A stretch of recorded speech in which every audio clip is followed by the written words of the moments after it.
এবং কিনারাতে নয়, হাঁটতে হাঁটতে হাঁটতে হাঁটতে তারা এত উঁচু পাহাড়ের একেবারে উপরে চলে গেছে। এই অবস্থায় আবু জেহেল, মক্কার বড় বড় যুবকরা যারা রাসূলকে ধরার জন্য খুঁজতেছে, একেবারে পাহাড়ের কিনারে অর্থাৎ গুহার কিনারে, আর রাসূল এবং আবু বকর রাদিয়াল্লাহু তাআলা কোথায়? গুহার ভিতরে। আচ্ছা, অবস্থাটা কি হবে? আল্লাহ, আপনি যদি চিন্তা করেন যে একজন শত্রু দুশ্মন আস্তে আস্তে একেবারে আমার কাছে চলে আসছে, এই অবস্থা যদি পায়, তাহলে নবী হযরত আবু বকরকে এই মানুষগুলো কি করবে? চিন্তিত হয়ে গেছে, পেরেশানিতে। কে পেরেশানি? আবু বকর সিদ্দিক রাদিয়াল্লাহু তাআলা। উনি বিচলিত হয়ে যাচ্ছেন, কারণ তারা যে কথাবার্তা বলতেছে, এই আলোচনাগুলো আবু বকর রাদিয়াল্লাহু তাআলা আনহুর কানের মধ্যে যাচ্ছে। উনি বিচলিত হয়ে গেলেন, ব্যাপারটা কি? এই অবস্থায় যদি তারা দেখে ফেলে আর নিচের দিকে তাকায়, একেবারে আমাদের মাথার উপরে তো দাঁড়ানো, কি হবে উপায়টা? আল্লাহ নবী রাহমাতাল লিল আলামিন নবী আবু বকরের এই বিচলিত দেখে নবীজি বললেন, রে আবু বকর, তোমাকে খুব মুমূর্ষ অবস্থায় দেখা যাচ্ছে। তোমার এই অবস্থা দেখে মনে হয় তুমি চিন্তিত, তুমি ভয় ভীতিতে আছো। বলল, ইয়া রাসূলুল্লাহ, কেনই থাকবো না, আমার নিজের জন্য আমি চিন্তা করি না।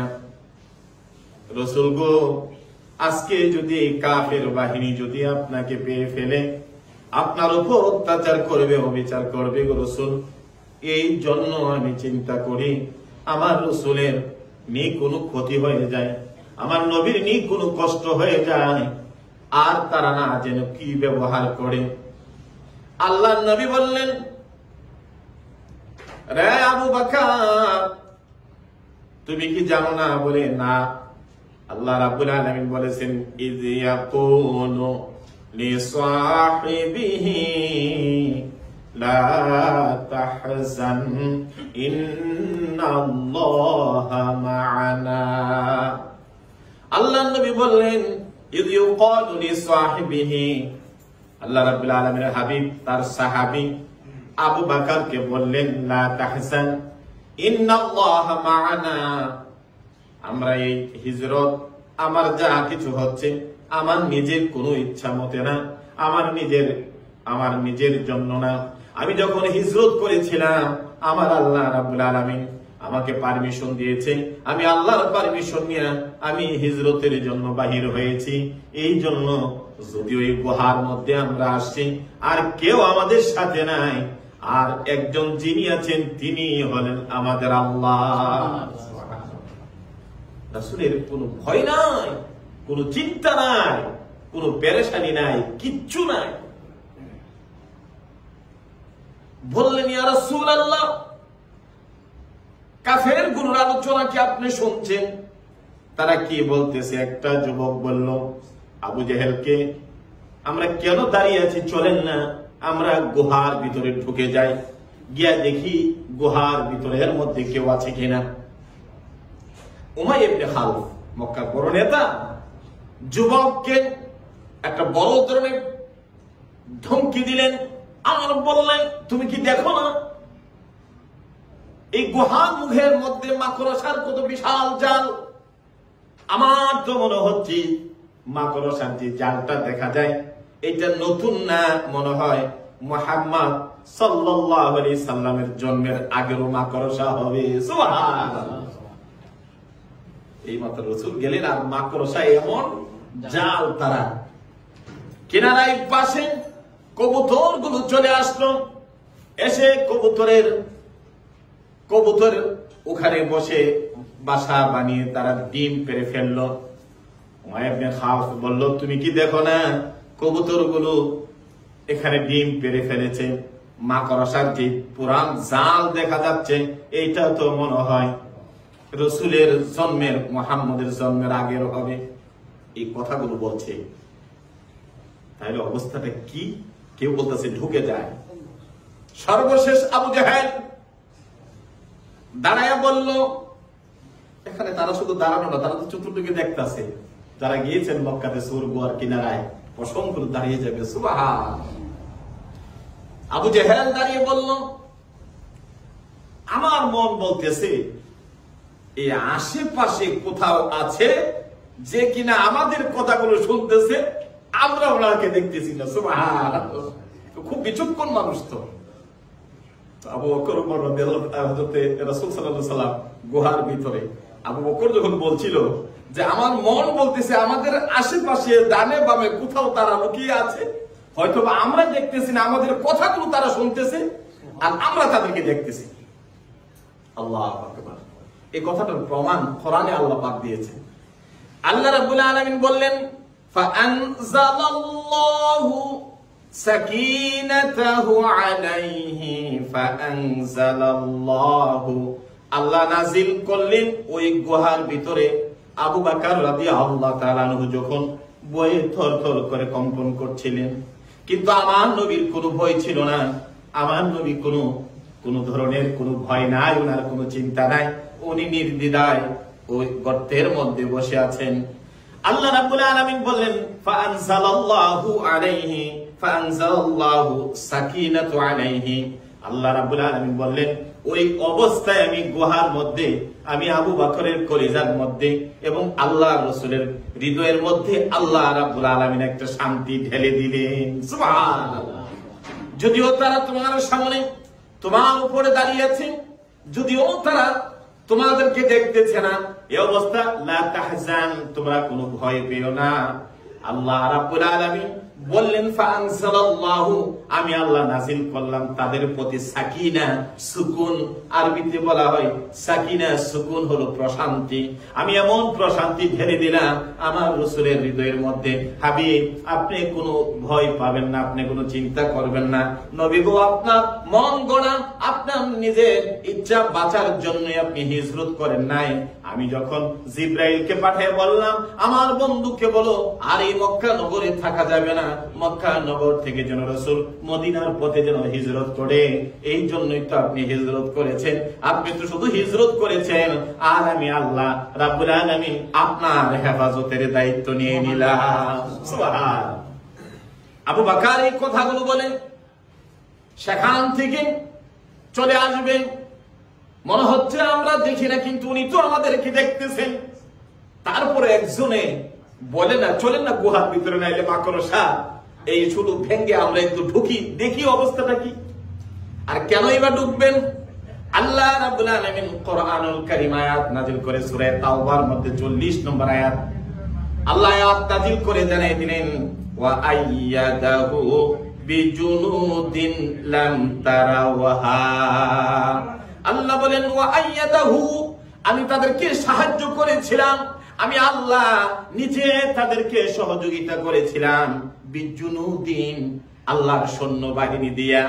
তাফসিরে বগবীর মধ্যে আছে, ইবনে কাসিরের মধ্যে আছে, এই জুনুদুন শব্দর আল্লাহর সৈন্য। তারা কারা? কেউ কেউ বলেছেন ফেরেশতারা, আবার কেউ বলেছেন আল্লাহ যে ওই মাকড়সা দিয়া, যে মাকড়সার জাল বানিয়ে দিলে, কবুতরের জাল যে বসে গেল, আল্লাহ রাব্বুল আলামিন এমন ভাবে বসাই দিলেন যাতে তারা লাম তারাওহা, তারা দেখতে পারে নাই। আল্লাহ নবী হযরতে আবু বকর ওই গুহার মধ্যে আছে। সুবহানাল্লাহ। আল্লাহ বললেন, আমি এমন ভাবে তাদেরকে আমি সহযোগিতা করলাম, আমি সাহায্য করলাম। বিজুনুদিন, আল্লাহর কুদরতি, আল্লাহর কুদরতি সৈন্য দিয়া। এই জন্য মশাও সৈন্য, মাছিও সৈন্য, পানিও আল্লাহর সৈন্য।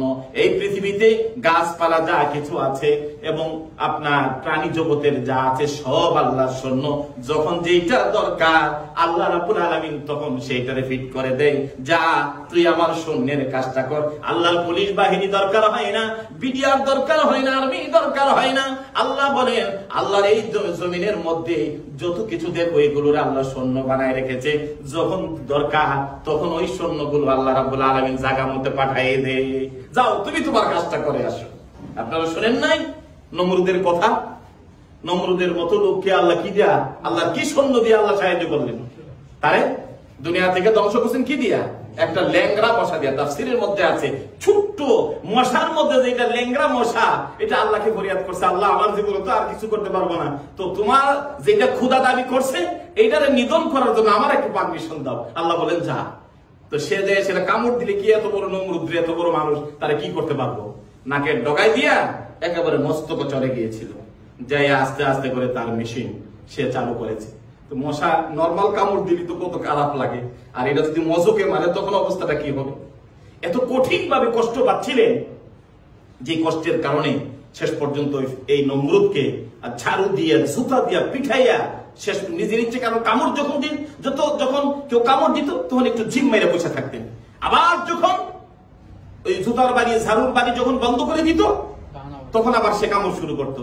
তোর মনে করতো যে জুতার ঝাড়ুর বাড়ি সবচেয়ে আরাম, এতদিন এত রাজনীতি করেছো, আজকে ঝাড়ুর বাড়ি আর জুতার বাড়ি তার জন্য এখন সবচেয়ে আরামের বাড়ি হয়ে গেল। কারণ কি? আল্লাহর সৈন্য ও জায়গাতে পৌঁছে দিয়েছে।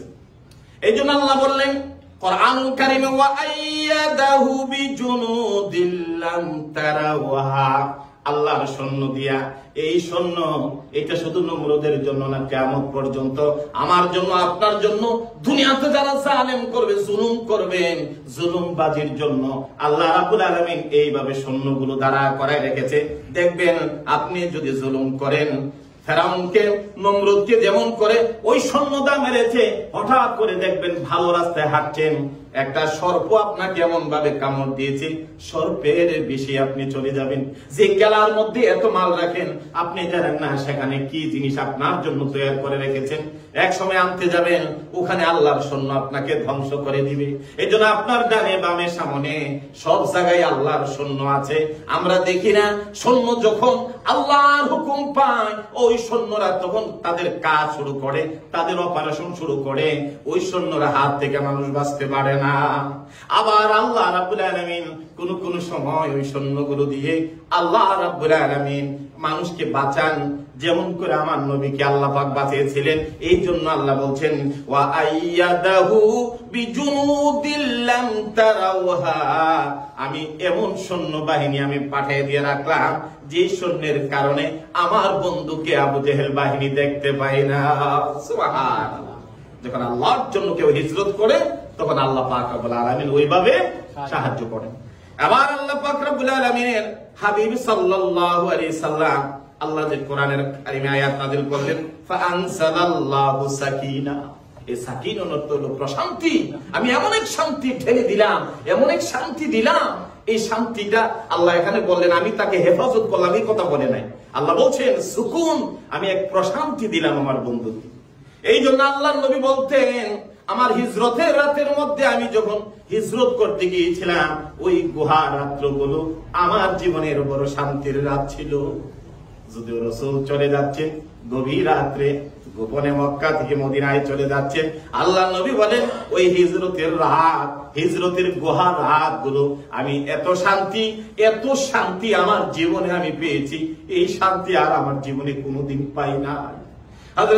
হযরতে ইব্রাহিমের খলিলকে যখন নমরুদ যখন আগুনের মধ্যে ফেলে দিয়েছিল, যখন উনি সেখানে জান্নাতি পোশাক পরে যখন বাহির হয়েছিলেন, ওই যে আল্লাহ বলেন কুলনা ইয়া নারু কুনি বারদাও ওয়া সালামান আলা ইব্রাহিম, ইব্রাহিমের ব্যাপারে আল্লাহ বলেন আমি শান্তি দায়ক করে দিলাম, আর সালাম আর শান্তির মধ্যে ফারাকু বাইনাস সামা ওয়াল আরদ, আসমান জমিনের যত না পার্থক্য তার চেয়ে আরো বেশি। আল্লাহ রাব্বুল আলামিন আল্লাহর নবীর ইব্রাহিমের বেলা বললেন আমি সালাম করে দিলাম, শান্তি দিলাম, আর এখানে দিলেন আল্লাহ সুকুন, সাকিনুন হলো প্রশান্তি। একটা হলো নরমাল শান্তি, মনের মধ্যে একটু আরাম পাওয়া, আর একটা হলো প্রশান্তি, আমি এত বিশাল রাজ্যের মালিক, এত কিছু আল্লাহ আমাকে দিয়েছে, এমন এক সুখ আপনি উপলব্ধি করলেন যেটা জীবনে কোনোদিন করেন নাই। আমার ভাইরা, এই জন্য ইব্রাহিম আলাইহিস সালাম ওই নমরুদের আগুন থেকে বাইর হওয়ার পরে বলছিলেন আমার জীবনে যত দিন গিয়েছে আর অতীতে গিয়েছে, এই আগুনে থাকার দিনগুলোর মতো এত শান্তি আর আমার জীবনে পাই না। তাহলে দুনিয়ার মানুষগুলো দেখছে উনি অশান্তিতে আছেন, কিন্তু আল্লাহ বলেন আমি আমার ইব্রাহিমকে শান্তিতে রাখি। সুবহানাল্লাহ। এই শান্তি প্রশান্তি আমার আল্লাহর পক্ষ থেকে আসে, আর যখনই মানুষ আল্লাহর পথে চলে আল্লাহ এই শান্তিগুলো বান্দার জন্য আল্লাহ পাক দিয়ে দেন। এবার আবু জেহেল যারা গিয়েছিল উমাইয়া ইবনে খালফ, মক্কার উতবা সাহেব, মক্কার নেতারা যারা ওই গুহার সামনে দাঁড়ানো, এই অবস্থায় কিছুক্ষণ দাঁড়াইয়া বক্তৃতা দিয়া আবু জেহেল চলে আসলো।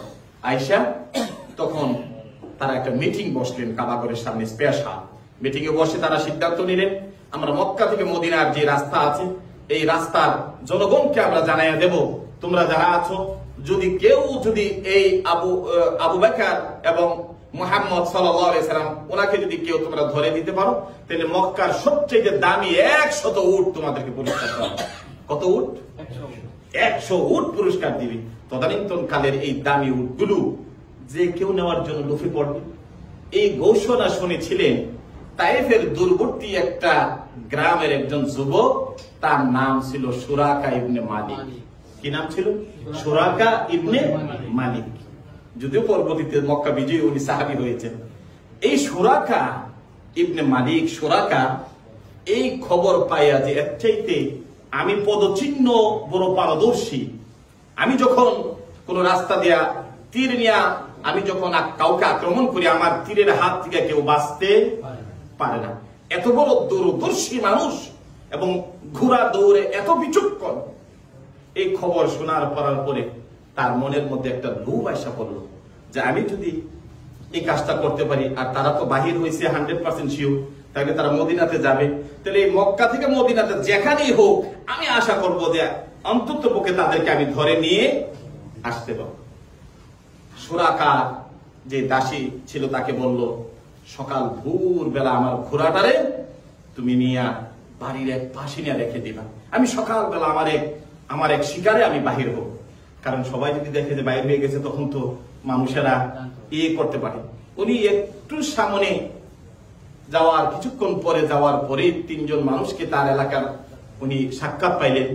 বলেন কি ব্যাপার, তোমরা কোথায়? বলে না, আমরা তো দেখলাম একটা উট করে 2 জন মানুষ এই পথ দিয়ে যাচ্ছে, সেটাই মনে মুহাম্মদ এবং আবু বকর হতে পারে। খুব বিচক্ষণ মানুষ তো পুরস্কারটা লোভের জন্য বললো, আরে না, এটা তো আমি দেখছি, আমিও সাক্ষাৎ হয়েছিল, এটা আমাদের এলাকার এমুকের ছেলে এমুক, তারা ওই সকালবেলা তারা করতেছে, বিএম করতেছে, এইভাবে বুঝাইয়া ওই তাকে আল্লাহ রসুলের পিছিয়ে যেতে না ছুটে সেখান থেকে একেবারে তাকে নিরুৎসাহিত করে দিল। সুরাকা ঘোড়া নিয়ে এবার ওয়ানা হয়ে গেলেন। যেতে যেতে যেতে যেতে বহুদূর চলে গেলেন। তো যাওয়ার পরে আল্লাহ রাসূল সাল্লাল্লাহু আলাইহি সাল্লামকে ধরার জন্য, আল্লাহর হাবিবেরকে পাওয়ার জন্য উনি তার ঘোড়া নিয়ে প্রচন্ড গতিতে উনি রওনা হয়ে গেলেন। তো দীর্ঘ পথ অতিক্রম করার পরে হঠাৎ করে দেখা যাচ্ছে একটা ঘোড়ার মধ্যে 2 জন মানুষ দেখা যায়। সুরাকা তো মনে করলো যেই উটের লোভে বাহির হইলাম, আর সেই উট মনে হয়, সেই পুরস্কার মনে হয় আমার একেবারে সন্নিকটে চলে আসছে।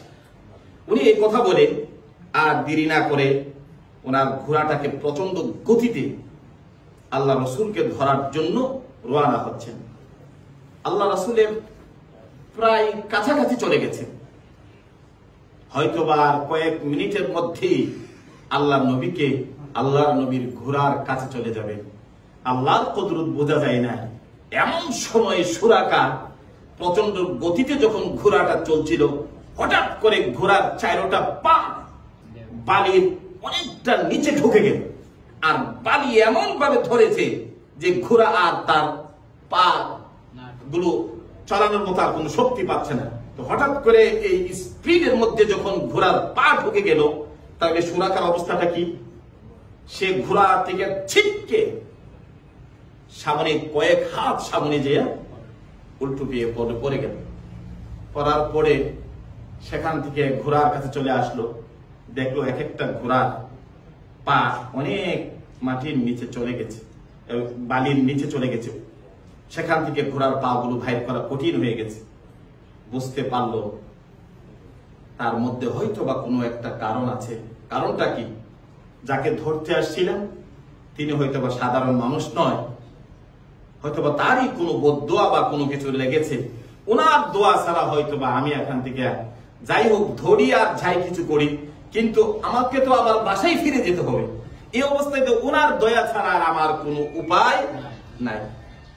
উনি আল্লাহ নবীর বরাবর চলে গেলেন, যাইয়া একটু ডাক দিয়া বললেন, আমি 100 উটের লাভে পাওয়ার আশায় আপনাকে ধরার জন্য এসেছিলাম।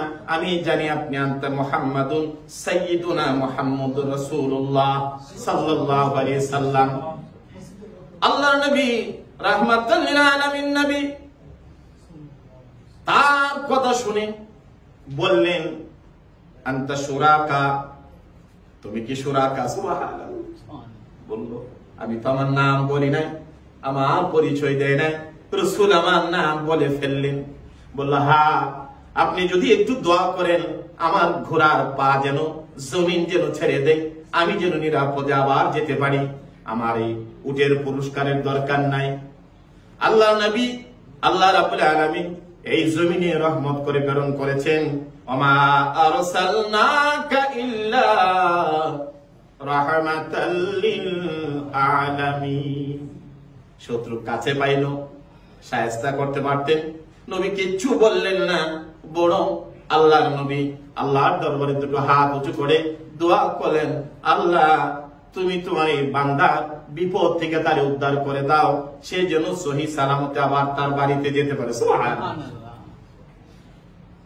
ঘোড়া নবী দোয়া করলেন, ঘোড়ার পা মাটি থেকে ছেড়ে দিল। সিরাতের বড় বড় 5টা কিতাবের মধ্যে এই ঘটনাগুলো আছে। সিফাতুস সাফওয়ান, সিরাতুন নববিয়্যা ইবনে হিশাম, জগৎ বিখ্যাত যিনি সিরাত লিখেছেন, তার সিরাতে ওই কিতাবের মধ্যে এই অকায়াটা আসছে। আল্লাহ নবী রাহমাতাল লিল আলামিন নবী দোয়া করলেন, ঘোড়ার পা খুলে গেল। এবার দৌড়ায়া ঘোড়ার উপরে উঠলেন, কিন্তু লোভে পাপে কি হয়? মৃত্যু হয়। মানুষ যখন কোনো জিনিসের প্রতি বেশি লোভ করে, ওই লোভ এমন এক সময় এমন আকারে ধারায়, এই লোভ আপনাকে ধ্বংস করে দেয়। এমন লোভ হইল, আরে যাই হোক, মনে হয় আর কোনো বিপদে পড়বো না, এবার কোন রকম যে সেরা রসুলকে আটকাই ফেলি, দইরা কোন রকম ভাবে দিতে পারলেই তো 100 উট। আবার এই লোভের আশায় করে আবার তার ঘোড়াটা নবীকে ধরার জন্য সামনে চালাইলেন। তারা যখন ঘোড়াটা আর একটু সামনে গেল, আল্লাহর কুদরত বোঝা যায় না, আবারও ঘোড়ার পা গুলো জমিনে ঢুকে গেল, আবার ছিটকা হায়া জমিনের মধ্যে পড়ে গেল। এবার যাইয়া রসুলের কাছে বললেন, দোয়া করেন। এবার রসুল বললেন, যেটা দোয়া করবো না। হুজুর, কি করলে দোয়া করবেন? বলে, একটা শর্ত আছে। কি আছে? শর্ত আছে, এই শর্তের বিনিময়ে দোয়া করব। আল্লাহ নবী বললেন, রে শুরাকা, আমি তোমার জন্য দোয়া করতে পারি, কিন্তু তুমি আমার জন্য কি করবা? একটা আছে না, এখন আদান প্রদান শুরু হয়েছে। তুমি আমার জন্য কি করবা বলো? একবার তো তোমারে আমি দোয়া করে আল্লাহর কাছ থেকে তোমাকে আমি বিপদ থেকে উদ্ধার করে দিলাম। বলল, ইয়া রাসূলুল্লাহ, আমি কথা দিলাম, নবী গো, আপনি যদি আমাকে এবার আমার ঘোড়ার পা যদি এই বাড়ি থেকে মাটি থেকে যদি ছুটে যায়, আমি আর কোনোদিন আপনার পাছনে লাগবো না। দ্বিতীয়ত হলো, এখান থেকে দৌড়ে মক্কা থেকে যত মানুষ আসবে সব মানুষকে আমি ফিরাইয়া দেব। আমি বলবো, এই পথে রাসূল যায় নাই। তোমরা কি জানো না আমি কত বড় যোদ্ধা, আমি কত বড় তীরন্দাজ, আমি কত বড় ঘোড়া চালক? যত মানুষ এই মক্কা থেকে আসবে আমি বলবো এই পথে রাসূল আসে নাই, আমি তাদেরকে সেখান থেকে আমি ব্যাগ করে দেব, আপনাকে ধরার জন্য দিব না। এই কথা যখন বললেন, আবার রাহমাতাল লিল আলামিন নবী ডাক দিয়া আল্লাহ রাসূলের কাছে, আল্লাহ রাব্বুল আলামিনের কাছে দোয়া করলেন, রাব্বুল আলামিন মেহেরবানি করে তোমার এই বান্দা বিপদে পড়েছে, আল্লাহ তুমি দয়া করে তাকে উদ্ধার করে দাও। এবার তার ঘোড়ার পা গুলো আবার ছুটে গেল। সুবহানাল্লাহ।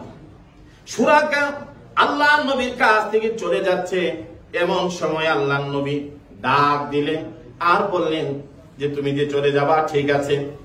যাওয়ার আগে সে বলল, ইয়া রাসূলুল্লাহ, আমার একটা বিশ্বাস জন্ম হয়েছে, আমার একটা আকীদা জন্ম হয়েছে। রাসূল বলে, কি? একদিন আপনি এই মক্কা নগর বিজয় করবেন, আবার এই মক্কা নগরে আল্লাহর দ্বীনের পতাকা উঁচু হবে। সুবহানাল্লাহ। ইয়া রাসূলুল্লাহ, আপনি যখন আবার এই মক্কাতে ফিরে আসবেন, আমি তখন যখন আপনার কাছে যাব, আমি আপনার কাছে একটা সম্মান চাইবো, আমি আপনার কাছে একটা মর্যাদা চাইবো। এই কঠিন দিনে আমি কোন মানুষকে আপনার পাশনে লাগাই দেই নাই, তারা যেতে পারে নাই, আমি তাদেরকে আমি ফিরে ফিরে রাখবো। ওগো আল্লাহ রাসূল, ওই দিন যখন আপনি মক্কা বিজয় করবেন তখন আমার একটা সম্মাননা দিয়েন, আমার একটু আদর করে আপনার কাছে নিন। সুবহানাল্লাহ। এই কথা যখন বলছে নবীজি বললেন, আবু বকর তুমি একটা কিছু দেখো। হযরত আবু বকর রাদিয়াল্লাহু তাআলা আনহু একটা ওই মরা উটের অথবা যে কোনো পশুর একটা হাড় পাইলেন, হাড়ের মধ্যে আল্লাহ রাসূল সাল্লাল্লাহু আলাইহি সাল্লাম একটা লেখা দিয়ে দিলেন যে তুমি ওই লেখাটা নিয়ে যদি মক্কা বিজয় হয় তখন আমার কাছে আসবে। সুবহানাল্লাহ। সুরাকা চলে যাচ্ছেন, এমন সময় আল্লাহ নবী আবার ডাক দিলেন, দিয়া বললেন, ও কাইফা বিকা ইয়া সুরাকা লাবিস্তা ইদা লাবিস্তা সিওয়ারা কিসরা। ওই দিনটা কেমন হবে যেদিন ওই পারস্য সম্রাটের কিসরা বাদশা হরমুজের বালাগুলো যখন তোমার হাতে পরায়া দিব, ওই দিনটা তোমার জন্য কত সুন্দর হবে। সুবহানাল্লাহ। সুরাকা বলে, কয় কিরে, যে কিনা দুইজন মানুষ মক্কা থেকে হিজরত করে মদিনার পথে রওনা হচ্ছে, আর আমাকে কিনা ওই রাসূল এই পথের মধ্যে পারস্যের তদানীন্তনকারীর দুইটা পরাশক্তি ছিল, একটা ছিল রোম আর আরেকটা ছিল পারস্য। এই দুই পরাশক্তির এক শক্তির বিজয়ের ঘোষণা রাসূল এখান থেকে এই সময় দেয়। এটা কত বড় কথা, এটা কিভাবে হতে পারে, এটা কিভাবে সম্ভব? এই কথাগুলো বললেন সুরাকা। আল্লাহ নবীর দেওয়া লাঠির মধ্যে উনি দুই কথা লিখে হযরত আবু বকর রাদিয়াল্লাহু তাআলা লিখে দিয়ে দিলেন। উনি চলে আসলেন। যাওয়ার পরে রাসূল যখন নিরাপদে যখন মক্কা থেকে মদিনাতে যখন গিয়ে পৌঁছলেন, এই খবর যখন সুরাকা পাইলেন, তখন আল্লাহ রাব্বুল আলামিনের হাবিব সাল্লাল্লাহু আলাইহি সাল্লাম তখন আবু জেহেল এই কথাটা শুনলো। শোনার পরে সুরাকাকে বিভিন্নভাবে তিরস্কার করা শুরু করলো এবং তাকে বিভিন্নভাবে বলল, তোমার মতো বেঈমান কে হতে পারে যে তুমি এই পুরস্কার ফেলে তুমি মুহাম্মদকে তুমি তোমার হাতের নাগালে পাইলা আর তুমি ধরে আনলা না। তখন সুরাকা একটা কবিতা বলছিল। তখনকার মানুষ তো কবিতা পড়তেন এবং ভালো শায়ের ছিলেন, তারা কবিতা লিখতে পারতেন। তখন আবু জেহেলের সামনে এবং মক্কার যারা আছে তাদের সামনে একটা কবিতা উনি পড়লেন। কি পড়লেন? আবা হাকামিন আল্লাহি লাউ কুনতা শাহিদান লিআমারা জাওয়াদি ইজ তাসুখু কাওয়াইমুহু। রে আবু জেহেল, আমার ঘোড়ার পা আমি যখন তাকে ধরতে গিয়েছিলাম, আর প্রচন্ড গতি অবস্থায় যখন আমার ঘোড়ার পাটা যখন ঢুকে গিয়েছিল মাটির মধ্যে, এই অবস্থায় আমি ছিটকে পড়ে গিয়েছিলাম। আমি সেদিন দোয়া করে, আল্লাহ রাসূল আমাকে দোয়া করেছিলেন, আমার ঘোড়ার পা গুলো ছুটে গিয়েছিল। এর বললো, আবা হাকিম আল্লাহি লাউ কুনতা শাহিদান, ও খোদার কসম তুমি যদি সেই দিন সেখানে থাকতা তাহলে তুমি সাক্ষী দিতা, আনতা মুহাম্মাদুন সাইয়্যিদুনা রাসূলুনা, নবী মুহাম্মদ রাসূলুল্লাহ সাল্লাল্লাহু আলাইহি সাল্লাম উনি সাইয়্যিদ, উনি আল্লাহর রাসূল, এই কথা তুমি সাক্ষাৎ দিতা, কোনো সন্দেহ থাকতো না। এবং বলল, আলিমতা ওয়া লাম তাশকুকা বিআন্না মুহাম্মাদান রাসূলুন বিবুরহানিন ফামান যা ইউকাবিহু। আল্লাহ রাসূল যে কোনো সেদিন যে তিনি যে নবী ছিলেন, উনি যে কোনো ধরনের কোনো সন্দেহ নাই, এই কথাটা তুমি যদি দেখতা তাহলে নির্দ্বিধায় তুমি সেদিন সাক্ষ্য দিতা যে আল্লাহ রাসূল সাল্লাল্লাহু আলাইহি সাল্লাম কত বড় একজন নবী ছিলেন এবং আল্লাহর কত মনোনীত একজন প্রিয় ব্যক্তি ছিলেন। সুবহানাল্লাহ। তো এই যে কথাটা বললেন আল্লাহ রাসূল সাল্লাল্লাহু আলাইহি সাল্লাম যে, সুরাকা তোমাকে পারস্যের বাদশার এই যে বালা আছে, পৃথিবীর সবচেয়ে তদানীন্তনকারী সবচেয়ে দুইটা বালা এবং কিসরার যেই রাজ মুকুট আছে, এগুলো তোমাকে পরানো হবে এই দিনটা তোমার জন্য। ওই দিনগুলো শুধু অপেক্ষা ছিল, কিন্তু তার আগে আল্লাহ রাসূল সাল্লাল্লাহু আলাইহি ওয়াসাল্লাম হিজরত করে চলে গেলেন। যাওয়ার পরে 10ম হিজরিতে আল্লাহর নবী রাহমাতাল লিল আলামিন নবী আল্লাহ পাক আবার ফাতে মক্কা দান করলেন। ইন্না ফাতাহনা লাকা ফাতহাম মুবিনা, এক প্রকাশ্য বিজয় আল্লাহ পাক দান করলেন।